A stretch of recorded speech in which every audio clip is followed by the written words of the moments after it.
Había una celebración en su cabeza antes de que la noche empezara. Cristina sostenía el contrato como quien acaricia un trofeo, hojas con su sello, el logo de la promotora, la cifra que justificaba años de noches en vela, maquetas en las que había puesto nombre y cuerpo, y ahora, al fin, el sí definitivo. 5 meses de embarazo le habían cambiado la cintura, pero no la firmeza de la mirada. Su instinto de arquitecta seguía ordenando el mundo en planos, lo visible y lo soterrado, lo que sostiene y lo que amenaza colapsar. Antes de salir, envió un mensaje rápido. «Ceno fuera, vuelvo tarde». La frase era simple, una cortesía para quien compartía techo y cuentas, un hilo que no pensó que fuera a romperse. La respuesta llegó en menos de 1 minuto. «Voy a casa de mi madre. No te preocupes». Un emoji de manos cruzadas que pretendía tranquilidad. Cristina sonrió sin humor. Le pareció dulce la imagen de él y su madre, el chal con olor a jabón casero, la televisión en blanco y negro. Guardó el móvil en el bolso y se puso el abrigo. Si quieres saber cómo terminó esta historia, quédate hasta el final y descubre cómo protegió su vida y a su bebé. El restaurante estaba a pocas calles del edificio donde habían acordado la entrega del proyecto. Tenía luces ámbar, mesas de madera bruñida y una pared cubierta de plantas que desprendía un aroma verde, húmedo, casi ranchero. Se sentó sola, no por decisión necesariamente pensada, sino por inercia. A veces lo importante pedía silencio. La comida llegó con la precisión de los platos que alguien que cuida cada detalle sabe ofrecer. El vino, un tinto intensamente aromático, rodeó la conversación de otras mesas con su vanidad. Iba a levantar la copa cuando lo vio. A lo lejos, junto al ventanal que daba a la calle, él reía con una mujer que no era ella. No fue la risa lo que la atravesó, sino la familiaridad con que él inclinó la cabeza hacia esa mujer, el gesto de la mano en la nuca de ella, el modo en que sus labios buscaban sin prisa. En el reflejo del cristal pudo ver su propio rostro, una máscara que se quebraba en sorpresa y algo más, una punzada en el bajo vientre que no era solo del embarazo, sino del vértigo de la traición. Cerca. Estaba allí, a 15 pasos, con la excusa del mensaje flotando en su bolsillo. Estoy en casa de mi madre. Cerca, besando a otra mujer. Los detalles se amontonaron como residuos de construcción. La chaqueta que él había dejado sin abrochar, el perfume, una mezcla cítrica y almizcle, que ya le olía a impostura, el brillo del vino en los labios de la otra mujer. Cristina tuvo la sensación de ver todo desde fuera, como si alguien hubiera puesto la cámara en su frente y tirara de ella hacia atrás. Respiró y su respiración fue la primera evidencia de que lo real le estaba ocurriendo. Un ritmo acelerado, un sabor metálico en la boca, la incómoda presión en la pelvis que le recordó que no estaba sola dentro de ese cuerpo.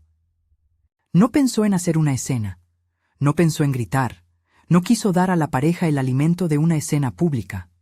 Actuó con la frialdad que había aprendido para negociar. Tomó el móvil, enfocó. La foto no engaña si está bien encuadrada. La luz la favoreció. El reflejo en la ventana capturó la mesa, el beso, la esquina de la chaqueta. En la pantalla, la imagen era tan nítida que parecía una sentencia.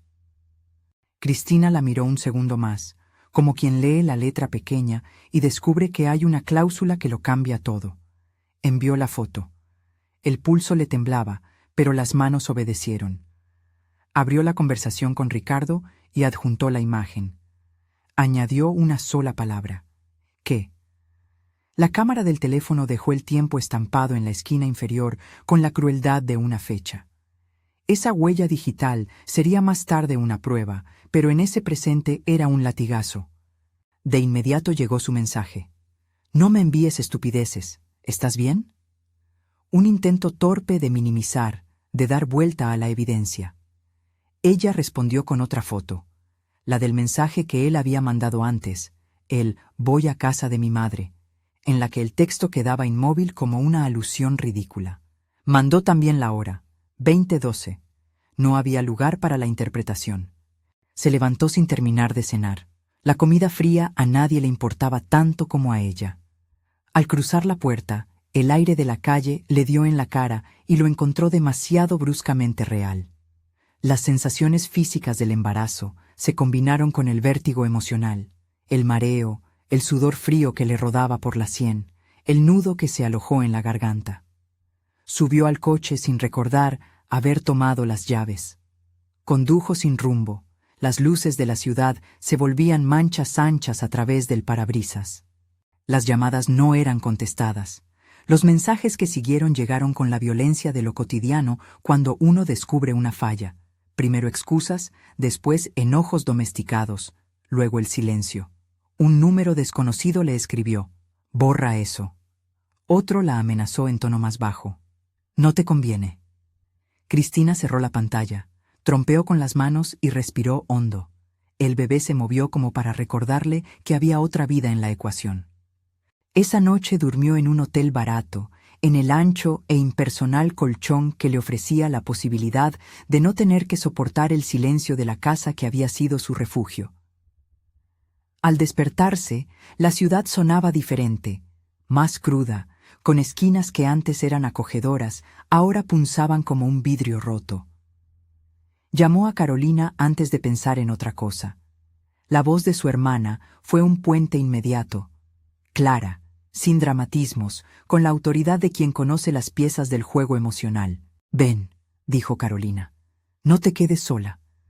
La casa de Carolina era un apartamento pequeño, con libros apilados y una cocina que olía a pan recién horneado. Había una manta de lana sobre el sofá donde Cristina se dejó caer y permitió que la tarde la desarmara un poco.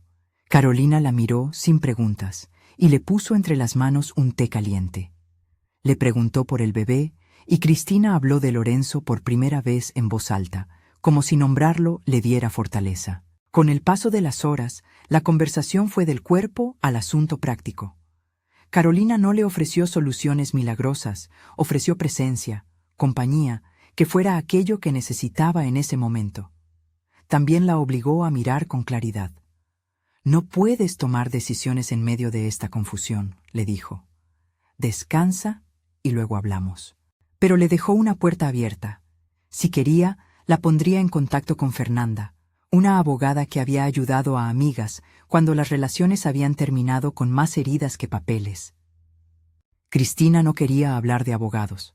Su brújula había sido siempre el proyecto, el encargo, la obra que brotaba de un boceto hasta volverse habitada. Hasta ahora, el trabajo y su vida personal se entretejían sin resistencia. El embarazo había hecho que esa frontera se volviera más nítida. Había un ser creciendo dentro de ella que transformaba cada decisión. Era la primera vez que pensaba en la palabra protección, no solo en términos de estructura, sino de afecto y futuro.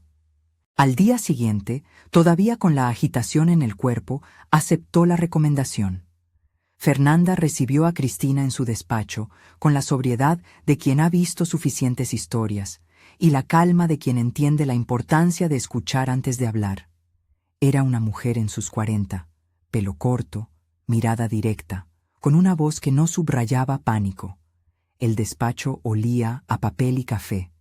En la estantería había libros sobre derechos y procesos, y una planta que sobrevivía pese a las ausencias. Cristina dejó que Fernanda viera la foto, el hilo de mensajes, las notificaciones que había ido guardando en la pantalla del móvil.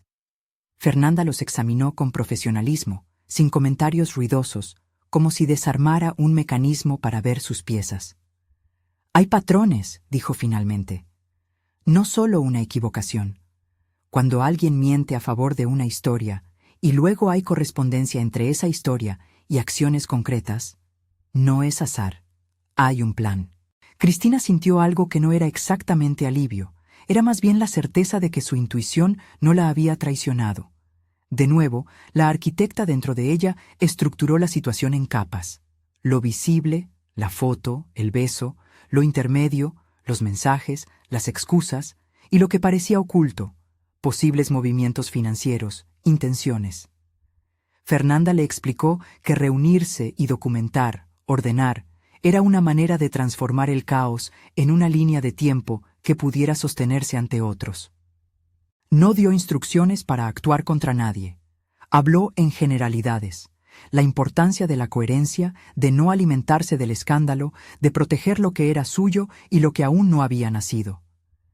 Mientras hablaban, Cristina dejó que su pensamiento volviera al pasado, a pequeñas grietas que ahora tomaban sentido, llamadas a horas imprecisas, gastos que Ricardo justificaba con excusas, su renuencia a hablar de dinero. Habían discutido sobre la compra de un local comercial unos meses antes. Él había propuesto una gestión temporal hasta que todo se formalizara.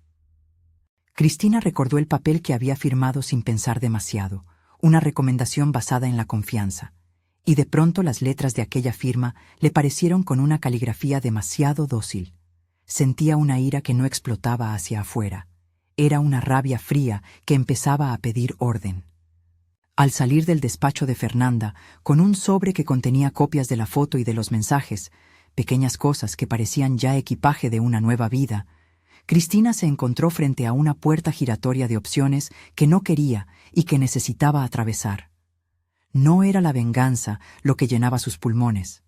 Era la determinación de actuar con claridad para que, llegado el momento, su hijo tuviera una vida sin el eco de la duda permanente.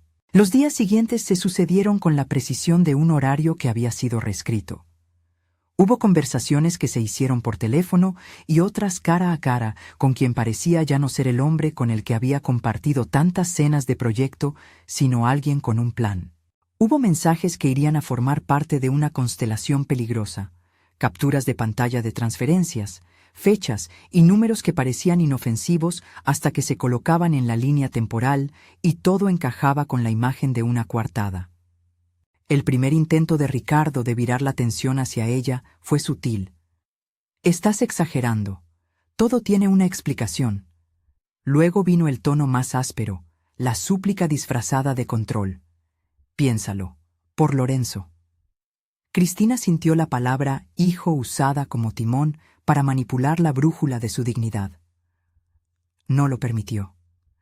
Respondió con silencio. El silencio, pensó, era a veces la herramienta más clara para que las palabras de otro no la enredaran. En la oficina de arquitectura, alguien le dejó una nota anónima en el escritorio. ¿Estás segura de eso? No contenía más que una letra impersonal y una sugerencia de duda. La alarma se activó. La sensación de exposición se extendía como una sombra que se proyectaba fuera de su casa. Alguien movía piezas en su entorno profesional, y la idea de que su reputación, esa parte que tardó tantos años en construir, pudiera tambalearse por algo que no había hecho, intencionó miedo. Carolina la acompañó a una reunión en recursos humanos que debía ser formal, en apariencia, pero que Cristina percibió como un primer intento de deslegitimación. La palabra investigación apareció como un arma blanca. En la tarde, cuando regresaron al apartamento de Carolina, Cristina se sentó en la mesa de la cocina con las manos envueltas en una taza de té. El movimiento del bebé dentro de su vientre fue casi una respuesta, un recordatorio de que no todo estaba perdido, aunque la escena se hubiera roto.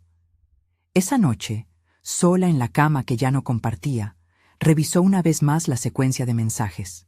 Había un hilo que la quemaba, intercambios entre Ricardo y una dirección que había visto solo una vez, en el perfil de la mujer besada en la foto. No era mucho, frases cortas, emojis que buscaban disfrazar la intencionalidad. Pero había otra cosa, transferencias pequeñas a un nombre que no conocía, pequeños pagos que coincidían con fechas en las que él le había mentido. No se permitía, en voz alta, llamarlo robo. Tampoco quería convertir sus sospechas en acusaciones sin prueba. Sin embargo, la suma de detalles se parecía ya demasiado a una maquinaria. La ira, cuando llegó, fue pragmática. Cristina no se dejó arrastrar por la rabia muda que destruye.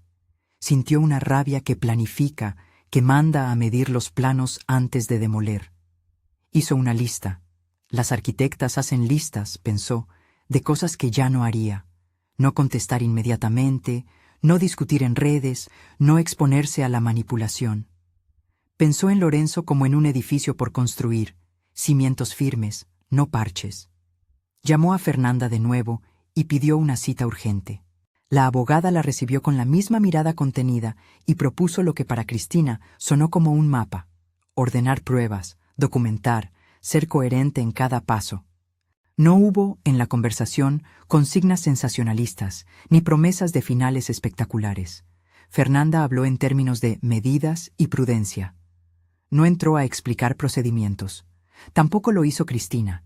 Ella sabía que la lucha no era teatral, era administrativa, emocional, un proceso que costaría noches de insomnio y conversaciones amargas con quienes alguna vez la llamaron amiga. En el fondo de su bolso, junto al sobre con las copias, Cristina guardaba la foto del beso como quien guarda un documento que no se quiere leer cada día, pero que sabe indispensable. A veces la miraba y sentía odio, otras, pena por la imagen de una pareja que había sido alguna vez. No culpó al que besaba ni a la que fue besada por ser parte de la escena. Culpó la manipulación, la mentira sostenida, la decisión de alguien de usar a otro como camino hacia un propósito. Una tarde, mientras ordenaba planos en el estudio que había alquilado para comenzar su propio despacho, un gesto que sentía era también una forma de retomar control, recibió un correo con el asunto: revisión urgente, RH. El cuerpo del mensaje era breve. Se convoca a una reunión el viernes a las 10:00. Tema: conducta en el lugar de trabajo. No había remitente claro. Cristina sintió cómo la presión se concentraba en su pecho. Era un intento, pensó, de sacarla del centro de la obra que era su vida profesional. Carolina la observó sin juicios y habló con claridad. No voy a jugar al abogado ni al detective, pero tampoco te voy a dejar sola en esto. Vamos a ordenar todo y a presentarlo con firmeza. La noche antes de la reunión en el estudio, Cristina abrió un cuaderno nuevo y empezó a escribir. Llenó páginas con fechas, sensaciones, nombres, pequeñas entradas de un diario que mezclaba la arquitectura con la vida. 12 de marzo, firma del contrato, 20:12 foto. 21 de marzo, nota anónima. Escribir la historia con orden la hizo menos frágil, tal vez porque las cosas nombradas pierden un poco del poder de distorsionar la mirada. El día de la reunión en Recursos Humanos, sus manos no dejaron de temblar. Entró con la cabeza erguida y la voz medida. No buscó escándalos, buscó que hubiera constancia de lo que estaba pasando. Mantener la profesionalidad fue difícil, pero la práctica de décadas en reuniones y tratos duros la había templado. Al salir, alguien en la puerta del ascensor la miró con una mezcla de curiosidad y lástima. Cristina decidió no leer en esas expresiones tragedias que no le pertenecían. Esa tarde hubo otra notificación en su móvil. Un mensaje de Ricardo, corto, lastimero.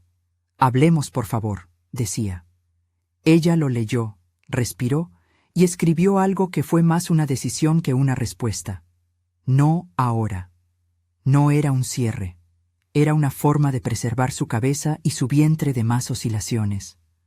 Puso el teléfono boca abajo sobre la mesa y volvió a su cuaderno. El plan que estaba dibujando era lento y preciso, como las correcciones en un plano que busca la estabilidad del edificio. En la cocina, Carolina preparó una cena sin preguntas. A través de la ventana, la ciudad respiraba con luces intermitentes. Cristina miró su reflejo en el cristal y por un instante se vio a sí misma como la arquitecta que conocía.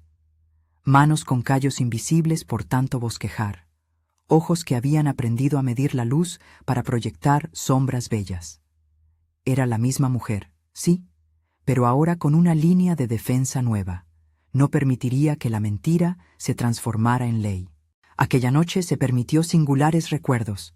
La primera vez que conoció a Ricardo, su sonrisa de orgullo en la inauguración de una de sus obras, la manera en que la sostuvo cuando su madre enfermó, gestos que ahora parecían constelaciones de una vida compartida y que también podían ser justificaciones para un desvío. Pensó en la posibilidad de que un ser humano tuviese dentro de sí múltiples morales, variaciones de conducta según la necesidad. No quiso ahondar en ello. Le parecía un ejercicio de falacias que solo la desgastaría. A la mañana siguiente, revisó de nuevo el móvil. Había un nuevo correo. Un documento anónimo circulaba por la empresa, insinuando que su embarazo era una distracción que afectaba su rendimiento. Cristina leyó y sintió un frío que no venía del aire. Era la primera escaramuza pública. Pensó en la exposición de su vida íntima como algo que alguien maniobraba para debilitarla. No era solo una cuestión de cariño herido. Era un intento de desplazarla, de ponerla fuera de la obra. No cedió al pánico. Respiró, ordenó, otra vez la costumbre, y llamó a Fernanda. «Ha empezado la campaña», dijo. La abogada, sin dramatismo, aceptó reunirse. Mientras esperaba, Cristina miró la foto otra vez. Por un momento, la contempló como un objeto que podía perder su poder si dejaba de mirarlo con lujuria por la verdad. La deslizó dentro de un sobre y escribió en él una palabra: prueba. No lo hizo por ritual, lo hizo para que su lucha tuviera nombre. Afuera, la ciudad seguía su movimiento indiferente. Dentro, Cristina empezó a percibir con claridad lo que tenía que proteger: el proyecto, su nombre, el vientre que se movía con una constancia que le daba fuerza. Decidió que no iba a permitir que el relato de otros definiera su verdad. Ya no quería que el nosotros que alguna vez fue su hogar la encerrara en una narrativa que no había elegido. Y sin embargo, mientras cerraba la puerta del estuche donde guardaba las copias, llegó un mensaje que no esperaba. No era de Ricardo. Era de la mujer de la foto. Un mensaje breve, casi seco. «No quiero problemas». Cristina se quedó inmóvil.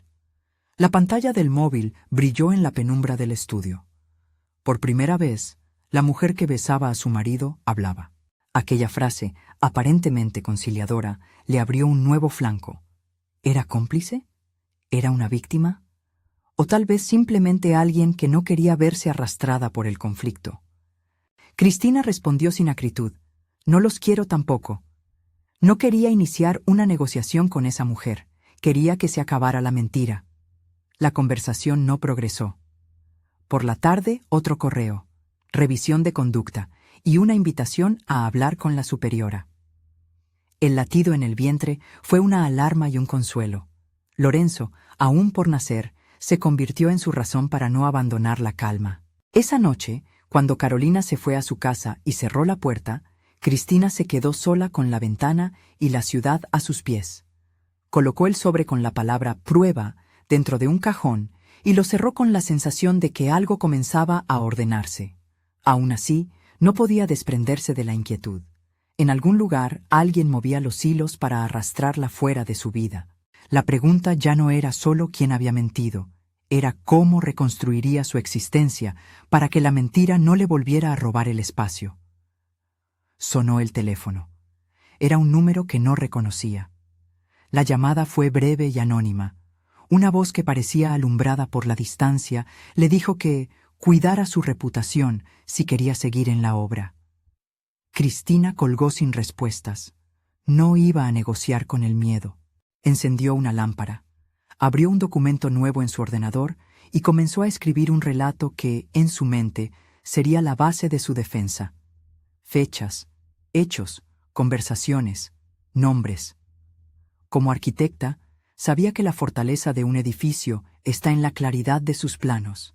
Si algo iba a resistir, tenía que estar bien dibujado. Sin embargo, la vida no se deja solo en planos. El cuerpo le recordó que el tiempo seguía su curso con patadas leves y persistentes. Esa noche, antes de dormir, pensó en Lorenzo y pronunció su nombre en voz baja. Fue un acto de ternura y también de promesa, que haría todo lo posible para darle un comienzo sin la sombra del engaño. Cerró los ojos con esa pequeña oración y por primera vez en días se permitió un sueño que no era del todo intranquilo. El siguiente paso, pensó, sería llevar todo ante quien pudiese escucharlo con seriedad. No sabía cuánto tardaría ni qué costo tendría, pero había activado algo en ella que ya no se apagaría. Mientras eso sucedía, no obstante, había un movimiento ajeno al suyo. Una carta que esperaba en el buzón, una reunión convocada, una nota que alguien dejó en su coche. La maquinaria de quien se sentía herido pero controlador empezaba a poner en marcha sus piezas.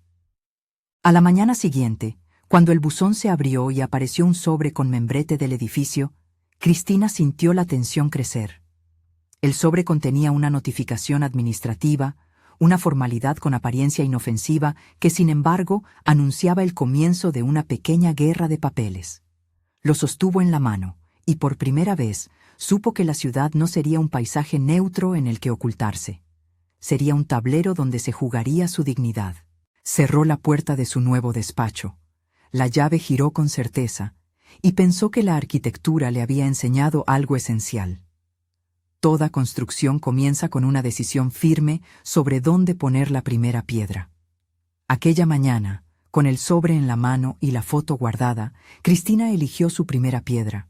No sería una venganza, sería una defensa, una construcción para Lorenzo y para ella misma. En el fondo, sin embargo, algo no terminaba de asentarse. Esa misma tarde, mientras repasaba notas con Fernanda, el móvil sonó con un número que reconoció. Era de la empresa donde habían paralizado una obra por decisión técnica semanas atrás, una obra en la que figuraba su nombre como responsable. Al otro lado, una voz formal anunció: «Hemos recibido una queja anónima. Necesitamos su declaración». Cristina apretó el teléfono contra su mejilla y sintió, por un segundo, que el suelo debajo de sus pies vibraba. La ciudad, que hasta entonces había sido un trasfondo, empezaba a responder con ecos. Su casa, su nombre, su trabajo, todo era susceptible de ser movido por manos invisibles. Fernanda, sentada frente a ella con el sobre lleno de copias ordenadas, inclinó la cabeza y dijo con calma: «Vamos a preparar todo. No para atacar, sino para dar cuenta». Cristina la miró y por primera vez desde la foto respiró con algo parecido a la confianza. Sabía que no sería fácil. Sabía que el camino exigiría noches largas y decisiones duras. Pero también sabía que cada paso que daba era por alguien que aún no había conocido y que debía darle un hogar sin ruinas. Cerraron las carpetas. Al salir a la calle, Cristina notó la luz rasante que dibujaba sombras largas. El día parecía un plano incompleto, pero a ella le pertenecía. Caminó hacia el coche con la determinación de quien camina hacia una obra que necesita manos firmes. El móvil vibró otra vez. Esta vez, la llamada no era para pedirle que borrara algo, ni para amedrentarla. Era una notificación automática. Había sido citada a una reunión para el viernes siguiente en la oficina central. Un encuentro de trabajo que, ahora, no sería casual. Mientras guardaba el teléfono, una sensación a la vez antigua y nueva la golpeó. Esa mezcla de cansancio y certeza que viene cuando alguien decide levantar un andamio y empezar a reconstruir. Con la foto aún en algún sobre, con Carolina a su lado, con Fernanda en su esquina profesional, Cristina sabía que la noche anterior era ya otra vida. La pregunta que quedaba en el aire no era si saldría de aquello, era cómo quería salir. Y la respuesta, aunque todavía borrosa, tenía el contorno de una decisión firme. La última llamada del día llegó cuando la luz del sol se deshacía. Era Ricardo. Esta vez, la voz que salió de su lado del teléfono estuvo más baja que las anteriores. «Cristina, podemos hablar». Ella lo miró por la ventana del coche, viendo reflejada en el cristal una ciudad que desconocía. Cerró los ojos un segundo, respiró hondo, y antes de dar una respuesta, pensó en Lorenzo, en su nombre, en la posibilidad de convertir el dolor en una enseñanza. No pensó en gritar ni en castigar. Pensó en dibujar un espacio seguro. No contestó al llamado en voz alta. Solo pulsó el botón para bloquear temporalmente el número y dejó que el silencio llenara el coche. Luego, con manos firmes, guardó la llave en el bolsillo y caminó hacia la puerta del edificio con la sensación de quien porta una llave no solo para abrir, sino para custodiar. En el bolso, el sobre con la foto y las copias, y en el corazón, la certeza de que aquello no sería algo que pasaría sin dejar marcas. pero también la certeza de que las marcas no definirían el edificio entero que estaba por levantarse. Al abrir la puerta del portal, notó un cartel pegado en la pared del vestíbulo. Reunión informativa. Viernes 10:00. La letra era neutra, oficial. Cristina leyó y sintió que el tiempo se comprimía como si alguien hubiera apretado los bordes de un plano. Cada notificación, cada llamada, era ahora una pieza del dibujo que tendría que completar. Cerró los ojos un momento, respiró hondo y por primera vez desde que descubrió el beso, dejó que una calma contenida la habitara. No era el final, era el inicio de una obra mucho más compleja que cualquier proyecto que hubiera diseñado antes. La nota en el portal seguía pegada cuando Cristina cruzó el umbral. Reunión informativa. Viernes 10:00. Las palabras sonaban como un martillazo en una viga. No iba a permitir que los bordes de su vida se deshicieran por un verso anónimo, pero comprendió también que esa era una de las batallas que exigían cuidado y tiempo. Las obras no se concluyen con gritos, se cierran con planos y material bien puesto. La mañana del viernes, la ciudad parecía contener la respiración. Cristina llegó temprano al edificio central, con la carpeta que Fernanda le había ayudado a preparar bajo el brazo. Copias de la fotografía, pantallazos de los mensajes, extractos bancarios que parecían inocuos hasta que se colocaban en la línea temporal. Había además un pequeño cuaderno con fechas y lugares, entradas de diario que recorrían la cadena de hechos desde la firma del contrato hasta la noche del restaurante. Guardó todo en su bolso como quien respira y guarda el aire para evitar mareos. La reunión en la oficina central fue más tensa de lo que imaginó. Marcia, del Departamento de Recursos Humanos, la recibió con una cara que intentaba ser neutral y segura. Había un silencio profesional en la sala, como el de una obra antes de que suene la primera herramienta. Cristina entregó la documentación. No pidió aplausos ni reconstrucciones melodramáticas. Pidió que constara, y eso fue todo. «Queremos escuchar tu versión», dijo Marcia con la formalidad de quien repite protocolos. «Hay acusaciones y necesitamos aclararlas». Cristina habló claro. No buscó justificarse por el dolor.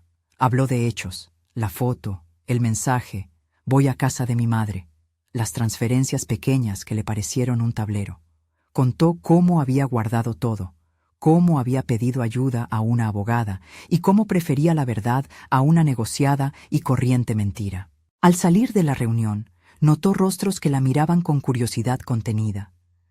No era una escena para hacerle sentir vulnerable ni culpable. Era una escena que constaba. Cuando cerró la puerta, sintió que algo se movía con más orden dentro de su pecho. No era alivio, sino la certeza de que su versión comenzaba a tener peso. La calma era precaria. En las horas siguientes, la campaña de descrédito se estrechó como un hilo alrededor de su vida profesional. Correos anónimos, rumores controlados que llegaron a oídos de algunos clientes, insinuaciones sutiles sobre su compromiso con la obra. En el despacho surgió la figura de un abogado que, según supo por comentarios, representaba a Ricardo en algunos temas. El doctor Méndez. No fue él quien habló directamente, sino su representante, y las palabras que salieron buscaban sembrar duda. Hay versiones contrapuestas. Debemos verificar. Era la estrategia clásica, convertir la evidencia en disputa. Fernanda pidió cautela. No por temor a la exposición, sino por eficacia. Le pidió no reaccionar en redes, no responder a provocaciones, y sobre todo, firmar una autorización para que ordenara las pruebas y hablase, si era necesario, con peritos. Cristina firmó. Cada firma era una decisión que tenía nombre. Lorenzo. Firmar para ella era construir. Las noches siguientes fueron de preparación. Fernanda llamó a peritos para inmediato análisis de los extractos, pidió cronologías de mensajes y guardó copias encriptadas de la fotografía. En la ficción no estamos dando instrucciones legales, pero en la vida real todo se convierte en pruebas y procedimientos. En la historia, cada archivo que se organizaba incrementaba la solidez de la narración de Cristina. Mientras tanto, Ricardo intentó varias vías, desde llamadas implorantes hasta mensajes con tono acusatorio. Un texto suyo, enviado a las 3 de la madrugada, decía: «Si sigues así, vas a perderlo todo».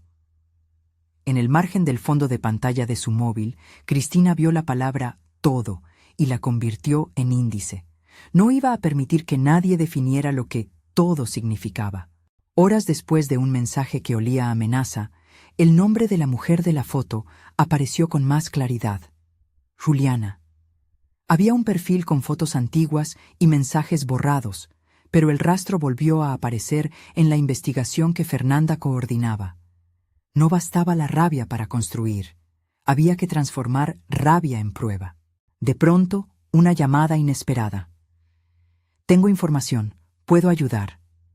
La voz era grave, anónima, y pidió encuentro breve. Carolina fue con ella, como un muro discreto. La cita fue en un café de barrio donde el ruido de la cafetera amortiguaba confidencias. El informante no dio nombres a destajo. Ofreció piezas pequeñas, transferencias a cuentas interpuestas, contratos que se habían modificado en fechas precisas y un email interno que sugería movimientos de dinero con desvíos hacia una cuenta de gestión a nombre de una empresa que no figuraba en el acta. No eran verdades concluyentes, pero allí estaba la inquietante coherencia. Esa noche, después de cenar algo simple en la cocina de Carolina, Cristina abrió el cuaderno y escribió una entrada con letra firme. «Hoy la trama se parece a lo que siempre temí, manipulación con estructura, no con un gesto, sino con un plan». Escribir, otra vez, le dio forma. La tensión escaló hacia lo público. Un lunes, al entrar a su estudio provisional, encontró una hoja pegada en la puerta. «Se revisa tu conducta profesional». No era solo la frase, era la intencionalidad de convertir su vida en espectáculo. Había una otra línea, más brutal, llamadas a clientes sugiriendo que quizás su embarazo afectara la obra. Esa estrategia buscaba aislarla profesionalmente. Cristina decidió no ceder al pánico. Llamó a 2 clientes clave y con calma les explicó que estaba gestionando un asunto personal que no afectaba la entrega y que cualquier inquietud la podían consultar con su despacho. La comunicación directa cortó el rumor como una sierra que corta hilo. No fue una victoria absoluta, pero fue un escudo. La evidencia acumulada empezó a formar una imagen más amplia. Había transferencias a cuentas que correspondían a pequeñas operaciones, correos con propuestas para gestiones temporales, mensajes de Ricardo que, en su intento de manipular, mostraban una línea de pensamiento, todo por el negocio. El corazón de Cristina se endurecía en una rabia fría, pero sus actos eran mesurados. La abogada le aconsejaba cuanto a la forma, no al fondo, mantener las pruebas, no alterar conversaciones, dejar que la documentación hable. Un día llegaron 2 documentos que cambiaron la velocidad de los hechos. Una notificación de una auditoría interna solicitada por la empresa promotora y al mismo tiempo una demanda civil presentada de forma preventiva por Ricardo. Una acción que buscaba forzar la discusión en términos económicos y de responsabilidad. En la notificación de auditoría figuraban fechas y pedidos de conciliación. En la demanda, una apelación a la buena fe que le parecía a Cristina una pieza más del plan. Las 2 cosas juntas significaban que la disputa migraba al terreno donde el dinero y la reputación se cruzan. Fernanda, con la serenidad que la caracterizaba, la preparó para la audiencia preliminar. Cómo exponer la evidencia, cómo ordenar la intervención de peritos contables y qué solicitar para proteger los fondos. Cristina escuchó sin dramatismo. Sabía que no podía controlar los plazos judiciales, solo su propia coherencia. La audiencia llegó, y con ella la adrenalina concentrada. Salas frías, papeles, un estrado con la voz de la juez que presidía, la doctora Marta Soares. La sala estaba llena de murmullos contenibles. La foto del beso no era el centro de la justicia, pero era su punta visible. En la audiencia preliminar, el doctor Méndez habló con tacto profesional y buscó desacreditar la línea temporal de los hechos. «Hay muchas hipótesis», dijo. Fernanda, con la voz mesurada, presentó la secuencia. La foto con fecha, los mensajes con la excusa «voy a casa de mi madre», las transferencias concordantes en fechas y la existencia de un patrón que, según su análisis inicial, merecía investigación.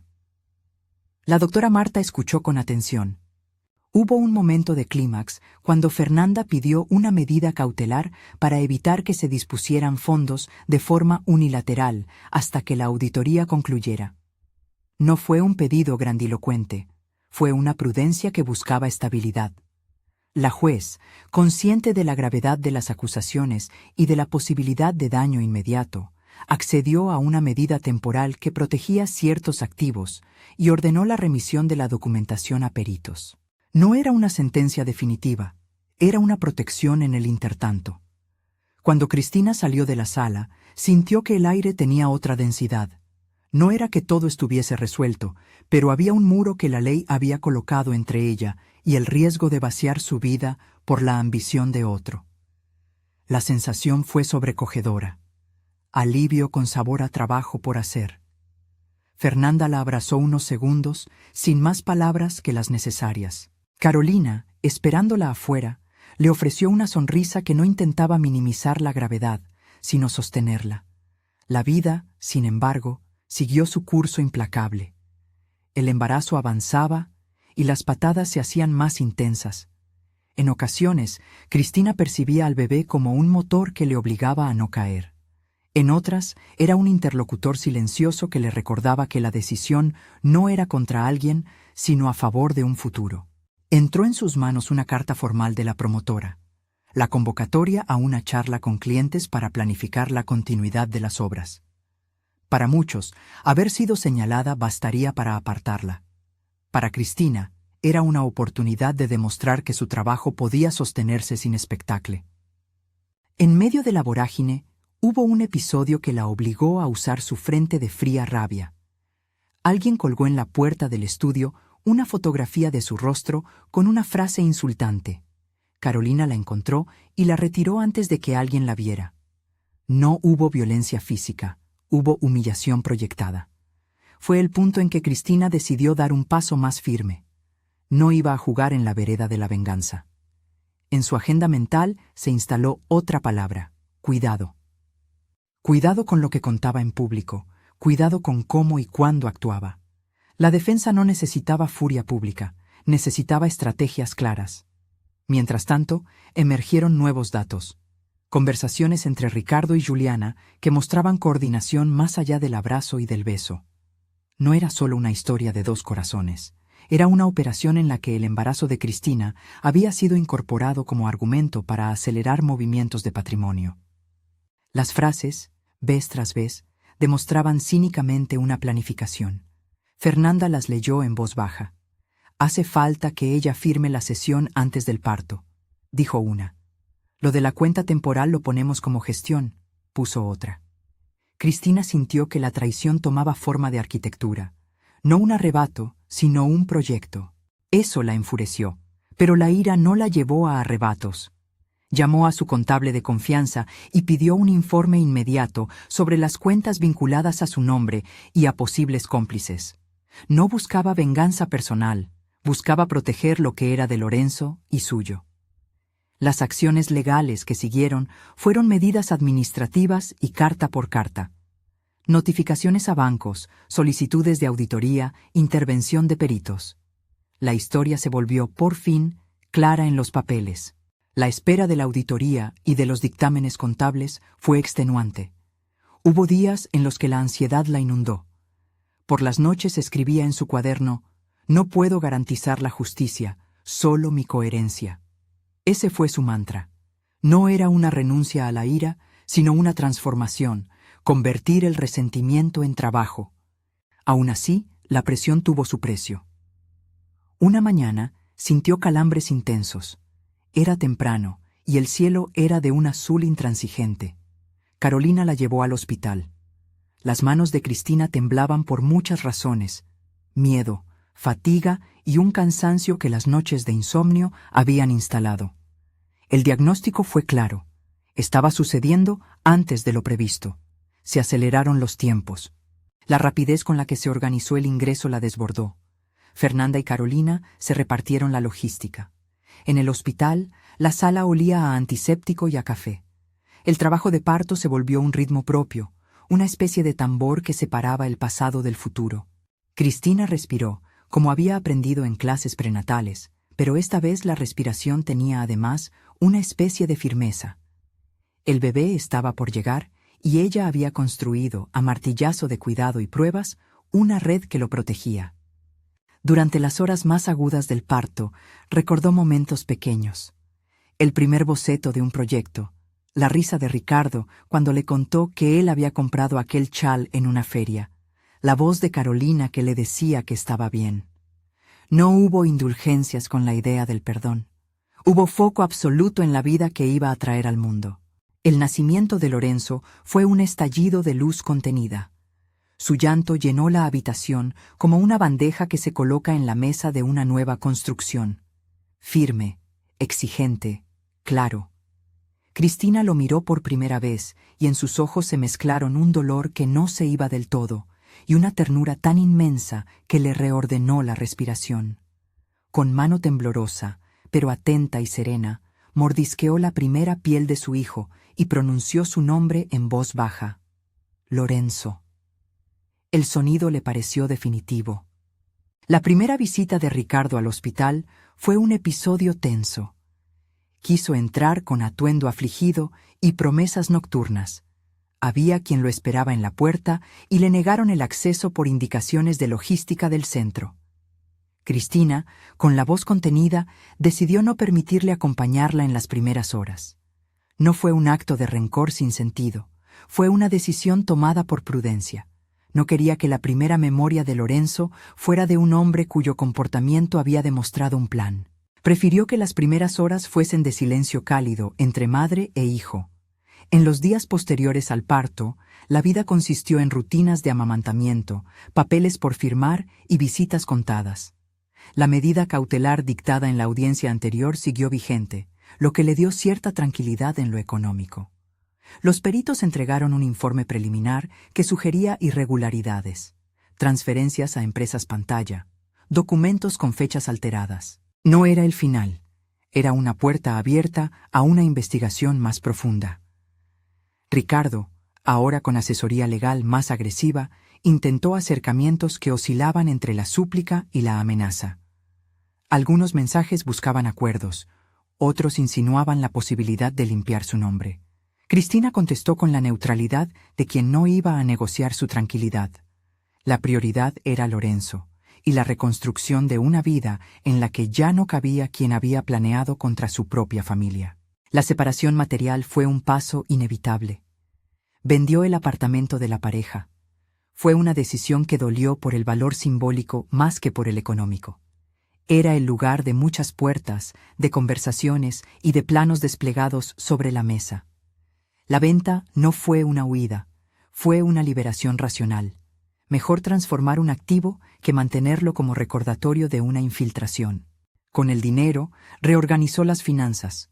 Mantuvo su capital profesional intacto y se permitió terminar la instalación de su propio estudio, un lugar pequeño en un barrio que empezaba a renacer. La reconstrucción profesional fue lenta, pero segura. Un cliente que parecía haberse mantenido neutral en toda la crisis le confió un proyecto que no era pequeño: la rehabilitación de un edificio para viviendas familiares. La tarea no solo era arquitectónica, era simbólica. Cristina lo encaró con la seriedad que la había sostenido siempre. Aparecieron jornadas largas, y Lorenzo, en una cuna junto al estudio, se volvió el testigo inmóvil de su nueva rutina. En paralelo, la auditoría continuó su curso. Los peritos enviaron informes finales que corroboraban un patrón financiero dudoso. La promotora inició conversaciones para deslindar responsabilidades. Las acciones legales siguieron un cauce que obligó a Ricardo a responder en tribunales civiles. La novela pública bajó de intensidad. La exposición, por fin, pasó del rumor al examen. Cristina no celebró con fanfarrias la evolución legal. No lo hizo por prudencia y por respeto a su hijo. Pero hubo una sesión en la que escuchó la lectura de correos y mensajes que demostraban la coordinación. Cuando escuchó los extractos, Su respiración se tensó, y luego se amplió en una especie de liberación controlada.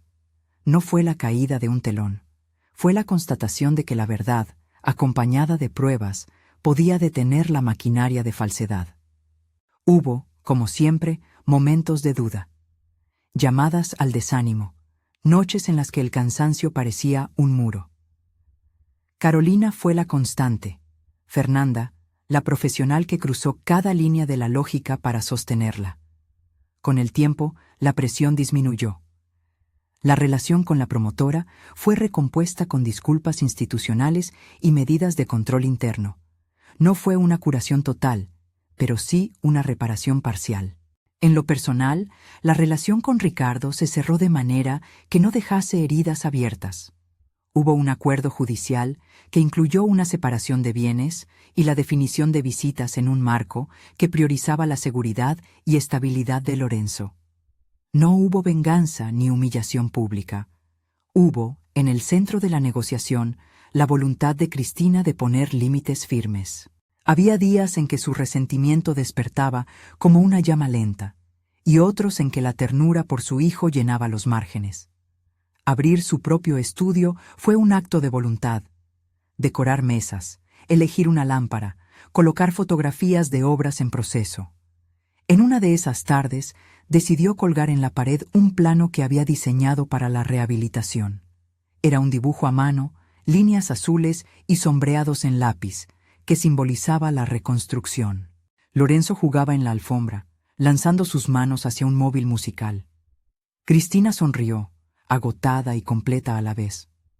La foto del beso, que había sido la chispa del terremoto, siguió teniendo su lugar ambiguo en su vida. La guardó en un sobre marcado. Prueba. No porque no quisiera olvidar, sino porque la prudencia exigía conservaciones. Con el tiempo, la presencia de aquella imagen en su teléfono se volvió un mecanismo inútil. Cada vez que la veía volvía la herida. Una noche, mientras Lorenzo dormía y la casa olía a leche tibia, abrió su teléfono, seleccionó la foto y la borró de su álbum. Fue un gesto cargado de simbolismo. No borró la memoria ni la evidencia que ya estaba en manos de la abogada. Borró la imagen de su vida cotidiana. La mano que presionó eliminar no tembló.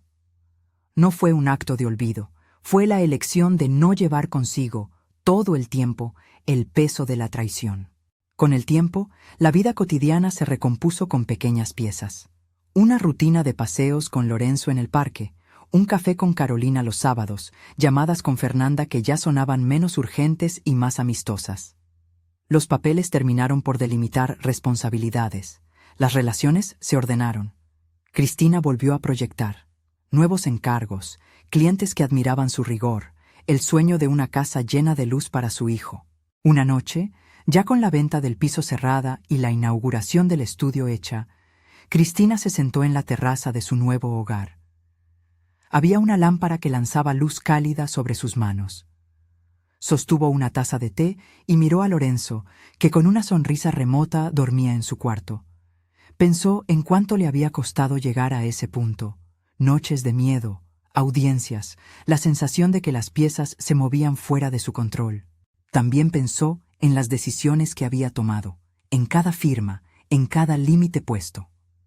En el bolsillo derecho de su chaqueta encontró el sobre con la palabra prueba. Lo abrió, miró la fotografía una vez más y la colocó con gesto solemne en una caja que ya no llevaría en el bolso. No la escondió por vergüenza. La guardó por respeto a la verdad que la había acompañado en un proceso que no era solo suyo, sino de su hijo.